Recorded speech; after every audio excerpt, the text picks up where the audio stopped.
ទីមួយគឺយូសោថូហើយនឹងយូសោថូនឹងសាកលវិទ្យាល័យភូមិន្ទចិត្តសិល្បៈដែលបានអញ្ជើញគាត់មកធ្វើបទបង្ហាញនៅថ្ងៃនេះដែលជាការងារដែលគាត់បានធ្វើការសិក្សាអំពីភ្នំកលែនជាង20ឆ្នាំ So I will try to be brief, but of course it's difficult to summarize a lot of work. Just to present you quickly the situation, the geographical situation of Kulen in Siem Reap province. គាត់នឹងធ្វើបទបង្ហាញខ្លីសង្ខេបហើយឲ្យបង្ហាញជាទូទៅអំពីស្ថានភាពភូមិសាស្ត្រនៅគូលែន And in this slide you can also see the different administrative status, national park and also under Apsara authority. នៅកន្លែងនេះយើងឃើញមានកន្លែងទីតាំងដែលជាការគ្រប់គ្រងបែងចែករដ្ឋបាលដែលនៅក្នុងនោះមានកន្លែងបង្ហាញនៅក្នុង slide នេះបានបង្ហាញអំពី national park ដែលគ្រប់គ្រងដោយជាឧទ្យានដែលគ្រប់គ្រងដោយអាជ្ញាធរអប្សរា What is very special to Kulen is its topographical characteristic. It's the biggest mountain in Siem Reap region. ស្អីដែលពិសេសអំពីទីតាំងនៅក្នុងកលែនហ្នឹងគឺទីតាំងជា topographic គឺទីខ្ពស់ទាបហ្នឹងជាកន្លែងដែលមានខ្ពស់ជាងធំជាងគេនៅក្នុងកលែននៅសៀមរាប And it's reaching almost 500 meter above sea level, and it's the birthplace of all the watershed in Siem Reap province. នៅកន្លែងហ្នឹងបើសិនជាយើងធៀបទៅនឹងកម្ពស់គេនិយាយពីលក្ខណៈពិសេសហ្នឹងគឺកម្ពស់នៅតំបន់ហ្នឹងជាតំបន់ដែលខ្ពស់ជាងគេហើយធំជាងគេនៅសៀមរាបហើយជាបើធៀបជាមួយកម្ពស់ដែលយើងធៀបជាមួយទឹកសមុទ្រគឺមាន500កម្ពស់500ម៉ែត្រហើយជាកន្លែងដែលប្រភពទឹកហូរចេញពីនោះ So this is just a quick image to show you the plateau and the cliff and the slope. នេះគឺយើងបង្ហាញអំពីខ្ពង់រាបហើយនឹងចម្រាក់ So in this area we have been working for more than 15 years, but we are not the first one. There was some previous research before. នៅកន្លែងនៅទីតាំងហ្នឹងគឺក្រុមការងាររបស់គាត់គឺបានធ្វើការសិក្សាស្រាវជ្រាវ 5-10 ឆ្នាំមកហើយការពីមិនមែនការងារហ្នឹងជាការងារដែលគាត់ចាប់ផ្ដើមមុនគេទេពីមុនហ្នឹងមានការស្រាវជ្រាវកន្លងមកដែរ And before the Cambodian War, we can divide the research in Kulen in 3 different phases. មុននឹងដែលសង្គ្រាមស្រុកខ្មែរហ្នឹងគឺយើងចែកការសិក្សាស្រាវជ្រាវហ្នឹងជា3ដំណាក់កាល So the first one is from the French explorator, especially La Jonquière and Emonier, who traveled everywhere in Cambodia and reported a maximum of archaeological sites in some inventories. នៅដំណាក់កាលទី1ហ្នឹងគឺការរុករកដែលនៃអ្នកស្រាវជ្រាវដូចជា Emonier de la Jonquière ហើយជាអ្នកដែលរុករកស្រាវជ្រាវរបស់បារាំងដែលធ្វើការបង្ហាញអំពីទីតាំងប្រាសាទអីចឹង The first identification of the name, the ancient name of Myanmar Parvata with Phnom Kulen was made quite early at the beginning of the 20th century, according to different inscriptions that are all later from most of the sites in Kulen. នៅក្នុងសិលាចារឹកដែលយើងស្គាល់ភ្នំកលែនថាមហេន្ទ្រាបូរពតហ្នឹងគឺយើងឃើញយើងដឹងនៅរវាងដើមសតវត្សទី20ហើយដឹងហ្នឹងតាមរយៈសិលាចារឹកដែលចារសម័យក្រោយមកទៀត However, this identification between the Sanskrit name and the site had to be confirmed with some more research that were done in the 30s to localize the temples on the top of Kulen. នៅក្នុងការបញ្ជាក់ឈ្មោះជាភាសាសំស្ក្រឹតហើយនឹងនេះហ្នឹងគឺយើងគេបានបញ្ជាក់ថាឈ្មោះដែលមានមហេន្ទ្រាបូរពតជាមួយនឹងទីតាំងនៅកន្លែងនោះគេបានធ្វើការស្រាវជ្រាវហើយបានរកផុសតាងដើម្បីបញ្ជាក់គឺការបញ្ជាក់ហ្នឹងគឺរកឃើញតាំងពីឆ្នាំនៅក្នុងរវាងឆ្នាំ70-30ហ ហើយនឹងមានផុសតាមផ្សេងៗទៅនៅកន្លែង So this identification of temples and especially colonnettes and sculptures and lintel was done by Philippe Stern and Mr. Dupont in 1936-1938, and this is the confirmation of the presence of the capital in mid-late 1930s. នៅក្នុងតែឃើញគេទៅបង្ហាញគេរកផុសតាមដែលបញ្ជាក់តាក់ទងនឹងឈ្មោះដែលបង្ហាញអំពីទីក្រុងនៅកន្លែងនោះគឺយើងឃើញគេមើលប្រាសាទគេមើលសសរពេជ្រគេមើលផ្តែរអីហ្នឹងគឺមានអ្នកស្រាវជ្រាវគឺមានលោក Philippe Stern លោក Dupont ដែលគេការបញ្ជាក់ហ្នឹងគឺនៅក្នុងឆ្នាំរវាងឆ្នាំពាក់កណ្ដាលឆ្នាំ30 The result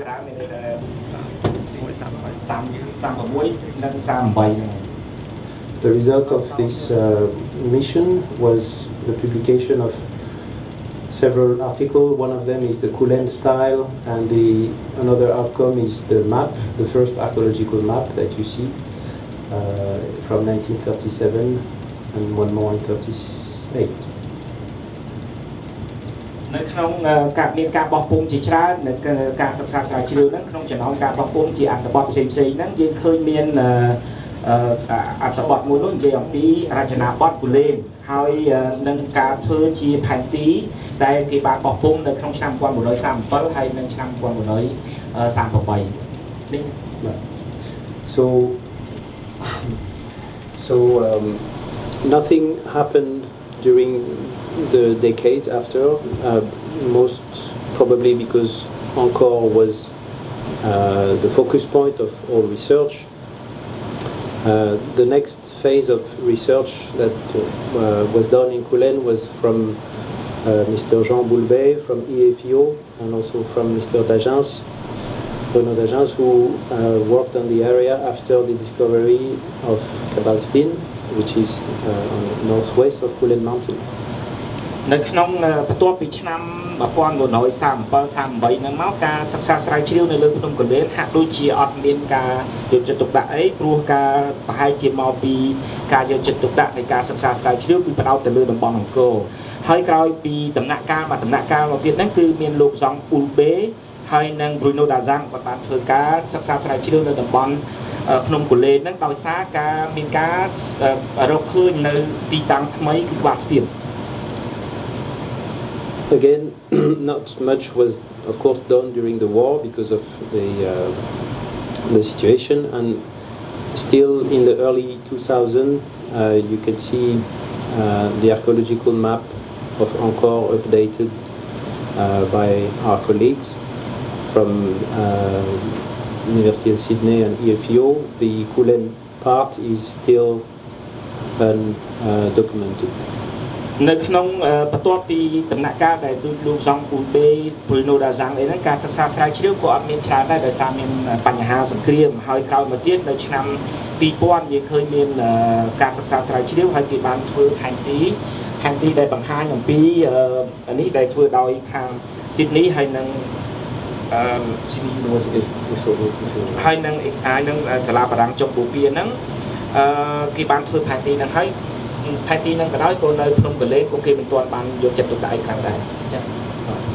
So this is where we started in the early 2000s with some archaeological survey to check those data from our predecessors and to set up a new archaeological map with an intention of understanding how those sites were built over the centuries. នៅក្នុងជាហេតុផលយ៉ាងហើយគឺខាងក្រុមគាត់នឹងបានទៅធ្វើការសិក្សាស្រាវជ្រាវនៅក្នុងដើមឆ្នាំ2000ហ្នឹងរវាងដើមឆ្នាំ2000គឺបានធ្វើការសិក្សា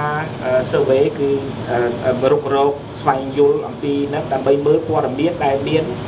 ពីមុនមកហើយដើម្បីធ្វើផែនទីថ្មីដើម្បីស្វែងយល់ថាតើកន្លែងហ្នឹងតំបន់ហ្នឹងគេកសាងមកយ៉ាងម៉េច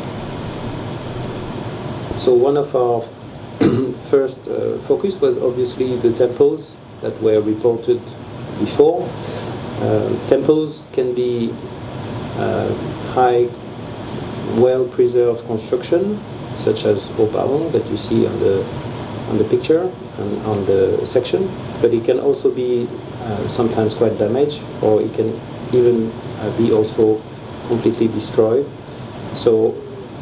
everything had to be recorded, and in some specific case we were able to implement some excavation. I cannot show all the temples we have excavated. This is just Opaong here. នៅក្នុងហ្នឹងគឺការសិក្សាស្រាវជ្រាវរបស់គាត់គឺក្រុមគាត់នឹងគាត់ហ្នឹងគឺផ្ដោតទៅលើប្រាសាទហ្នឹងគឺផ្សោតយើងឃើញមានប្រាសាទខ្លះក៏នៅល្អក៏ដូចជាអូប៉អងប្រាសាទខ្លះក៏វាខូចខាតប្រាសាទខ្លះក៏អរលំចឹងទៅហើយអញ្ចឹងការងារដែលចាំបាច់គាត់ធ្វើគឺត្រូវតែធ្វើការកត់ត្រារក្សាទុកព័ត៌មានហ្នឹងហើយគាត់បានធ្វើការធ្វើកំណាយនៅកន្លែងផ្សេងៗហើយក្នុងកន្លែងកំណាយទាំងអស់ហ្នឹងគាត់មិនអាចយកមកបង្ហាញទាំងអស់ទេក៏ប៉ុន្តែគាត់បង្ហាញកន្លែងនេះគឺការធ្វើសិក្សាស្រាវជ្រាវនៅអូប៉អង one of them មួយក្នុងចំណោមកន្លែងដែលគាត់ធ្វើ One particular temple that was very interesting and important is the mountain temple, Prasad Rongchen,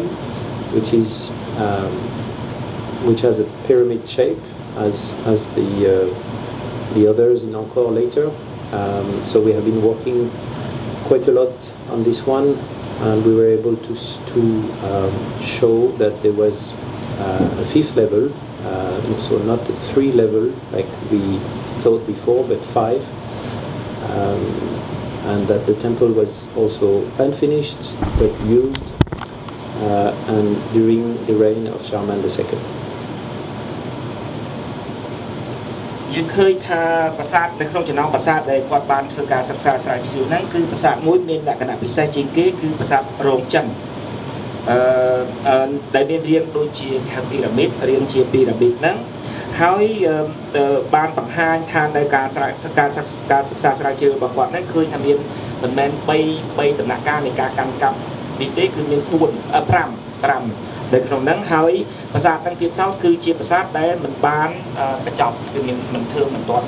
ន់ហើយប៉ុន្តែមានការប្រើប្រាស់ហើយដែលគេប្រើប្រាស់នៅក្នុងរាជប្របាទចាយាវរ្ម័នទី2ចេញប្រមាណទី2 Another site that we were able to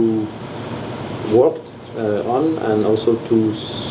characterize, to specify, was Bantay or Tekucha.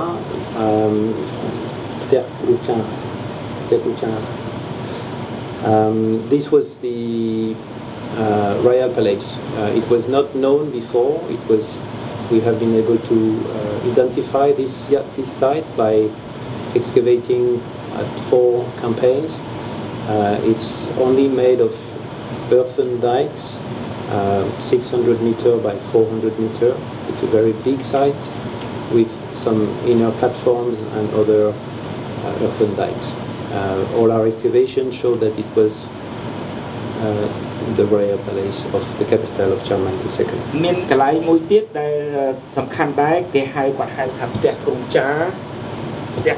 ហ្នឹងនៅលើហើយមានលក្ខណៈពិសេសនៅក្នុងហ្នឹងតែគាត់ដែលមិនដែលធ្លាប់ឃើញពីមុនគឺកន្លែងហ្នឹងគាត់សន្មតថាជាគេយល់ថាកន្លែងហ្នឹងជាព្រះបរមរាជវាំងដែលមានទំហំហ្នឹងគឺ6មានកំពែងដីព័ទ្ធជុំវិញដែលមាន600ម៉ែត្រគុណនឹង400ម៉ែត្រ As you can see here, we have no religious building, but we have a lot of structures that are made of laterite or bricks, sometimes gutters, pavement, and a lot of remaining of wooden structures with a lot of roof tiles as well over the platforms. នៅកន្លែងហ្នឹងយើងអត់ឃើញមានសំណង់សាសនាអីធំទេក៏ប៉ុន្តែយើងឃើញមានដូចកន្លែងដែលគេក្រាលផ្លូវធ្វើអំពីថ្មបាយក្រៀមហើយគេឃើញមានជាកន្លែងដែលអាចដាក់ជាសំណង់ដែលធ្វើអំពីឈើយើងឃើញមានក្បឿងដែលជួសនៅកន្លែងហ្នឹង This is just one slide to show you our last excavation in 2018 over the central main building. showing also dates that are fitting with the reign of Charlemagne II. នេះគឺជាឧទាហរណ៍ដែលនៅក្នុង slide ដែលគាត់បញ្ចាំងហ្នឹងគឺជាឧទាហរណ៍មួយនៃការធ្វើកំណាយនៅក្នុងឆ្នាំ 2018 ហើយបង្ហាញនៅកណ្ដាលអគារសំណង់ដែលនៅក្នុងព្រះបរមរាជវាំងហ្នឹងហើយសំណង់ហ្នឹងដែលយើងឃើញភ័ស្តុតាងបញ្ជាក់អំពីសម័យកាលដែលជាប់ជាមួយនឹងព្រះបាទជ័យវរ្ម័នទី 2 In this site, which is, as I told, very large, very big, we were able to do about 30 trenches, some small, some much bigger, on different strategic locations, and all the materials, artifact was, of course, collected, and inventories were made. We don't find any stoneware. It's only earthenware, sometimes very well cooked, but still it's the stoneware ceramic doesn't exist yet.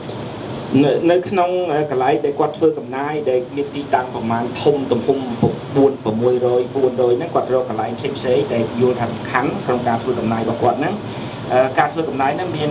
ម្ដៅតូចម្ដៅធំហ្នឹងប្រហែលជាជាង 30 ហើយវត្ថុដែលគាត់រកបានវត្ថុដែលបានពីបុរាណវត្ថុដែលបានពីការធ្វើកំណាយគាត់បានធ្វើការកត់ត្រាចុះបញ្ជីអីចឹងហើយនៅក្នុងការដែលគាត់ធ្វើតែប្រមាណហ្នឹងគាត់សង្កេតឃើញថានៅទីនោះយើងអត់ដែលបានរកឃើញគេហៅ stoneware គឺភាគដែលរឹងណាហើយគេឃើញតែ earthenware គឺអាភាគនៃក្អមយើងដែលក្អមយើងហូបទឹករាល់ថ្ងៃហ្នឹង Another kind of site that you find quite often is Plumkulen is what we call the rock shelter, or in Khmer we say Pung. These are located on the cliff of the mountain or on the edge of some valleys, and they are នៅក្នុងរបៀបជាកន្លែងដែលមនុស្សរស់នៅមួយប្រភេទទៀតនោះគឺទីតាំងមួយប្រភេទទៀតបុរាណដ្ឋានមួយប្រភេទទៀតដែលនៅលើភ្នំកលែនដែលអ្នកស្រុកភ្នំកលែនហៅពើងគឺជាអង់គ្លេសហៅ rock shelter ដែលមាននៅកន្លែងចម្រាក់ភ្នំដែលច្រើនមាននៅតាមចម្រាក់ភ្នំឬនៅតាមចន្លោះ So we made an inventories and the maps of several an excavation on some of these sites for 3 of them during several campaigns, and we knew from their inscriptions and also from the bas-relief that they were hermit sites. Hermits were living there. គាត់ខាងក្រុមការងាររបស់គាត់បានខំធ្វើចុះបញ្ជីហើយធ្វើផែនទីនៅកន្លែងហ្នឹង3មាននៅក្នុងយុទ្ធនាការសិក្សាស្រាវជ្រាវរបស់គាត់3ដងហ្នឹងគាត់នឹងមានសេចក្តីបញ្ជាក់ពីសិលាចារឹកដែលរកឃើញនៅតំបន់នោះដែរគឺបញ្ជាក់ថាកន្លែងទាំងអស់នោះគឺជាអាស្រមឥសី So when you think about Aesei, about hermit, you think about a lonely person. Our excavations show that it might have been lonely, but it's not always the case. In some places you find quite big features such as ponds, but also wooden architecture like on the slide here. You can see the buildings, very big buildings. We can only see today the post hole in the sandstone rock, but we can imagine through the size that it was a very large building. We know they were practicing and teaching meditation because of the inscriptions that they left. So these buildings might have been done to welcome pilgrims, but also to share their knowledge and teach meditation. នៅក្នុងរឿងអិសីហ្នឹងធម្មតាថាអិសីហ្នឹងជាអ្នកដែលនៅកំសត់តែម្នាក់ឯងហើយនៅក្នុងហ្នឹងយើងឃើញសំណង់ខ្លះវាបង្ហាញមានលក្ខណៈអញ្ចឹងមែនប៉ុន្តែសំណង់ខ្លះទៀតដូចគាត់បង្ហាញនៅក្នុងរូបនេះយើងឃើញមានធំទំហំធំដូចមិនប្រកាសថាវាជាកន្លែងដែលកំសត់អញ្ចឹងទេតាមការបកស្រាយរបស់គាត់គឺមានបកគោលមានរុនដៅដែលជាសំណង់ដែលគេអាចសាងសង់អំពីឈើសំណង់ដែលឈើធំហើយសំណង់ទាំងអស់ហ្នឹងប្រហែលជាកន្លែងដែលគេបង្រៀនដូចថា ស្វាគមន៍ដល់អ្នកដែលធ្វើធម្មយាត្រាមកកន្លែងហ្នឹងដើម្បីសិក្សាការរៀនសូត្រអំពីរបៀបធ្វើតាំងសមាធិអីចឹងដែរវិបស្សនាកម្មដ្ឋានហ្នឹងណា Another example, which is very characteristic, is the Peng essay with the pond that we discover here, rectangular pond, and this one is completely carved with the rocks inside and bas-relief outside. នៅក្នុងមិញគាត់និយាយមិញមានកន្លែងខ្លះដូចសំណង់ធំៗហ្នឹងវាមានមិនត្រឹមតែមានអាគារសំណង់ជាផ្ទះសំណាក់អីធំៗចឹងទេមានទាំងស្រះទឹកធំៗដែរនេះក្នុងចំណោមមួយក្នុងចំណោមកន្លែងហ្នឹងកន្លែងអាស្រមឥសីទាំងប្រមាណហ្នឹងមានកន្លែងមួយឈ្មោះពើងឥសីតំងសប្តាហ៍ថ្ងៃហ្នឹងមានស្រះដែលមានចម្លាក់ដែរ One important fact also for this kind of sites is the date. I should have told it before. They are mostly dated from 10th to 13th century, so they are later compared to the capital. នៅក្នុងគាត់ថាគួរគាត់ស្ដាយដែរមិនបានប្រាប់ពីដើមមកការបរិច្ឆេទដែលរកឃើញនៅតាមទីតាំងដែលគាត់បង្ហាញអំបញ្ញមិញនេះគឺមិនមែនដូចទីតាំងដែល